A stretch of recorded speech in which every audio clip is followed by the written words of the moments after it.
کچھ لوگوں کو صرف معاف کیا جا سکتا ہے، پھر نہ ہی ان پر اعتبار کیا جا سکتا ہے اور نہ ہی دل صاف کیا جا سکتا ہے۔ غصہ ہمیشہ ایسے شخص پر آتا ہے جو اپنے سے کمزور ہو، جبکہ اپنے سے طاقتور شخص پر کوئی غصہ کیسے کر سکتا ہے؟ بدلہ لینے سے پہلے یہ ضرور دیکھ لیا کرو کہ تم اپنے خدا کے نزدیک کتنے قصوروار ہو۔ دو اعمال ایسے ہیں جن کا ثواب کبھی تولا نہیں جا سکتا، ایک معاف کرنا اور دوسرا انصاف کرنا۔ کبھی کبھی خود سے بھی معافی مانگنے کو جی چاہتا ہے، کیونکہ انجانے میں انسان اپنی ذات کے ساتھ بہت سی ناانصافیاں کر جاتا ہے۔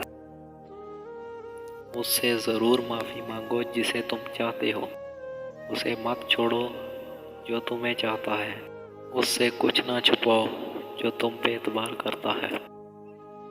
غصہ ایک خنجر ہے جو انسان کسی دوسرے کی غلطی پر خود کے سینے میں گھونپ دیتا ہے۔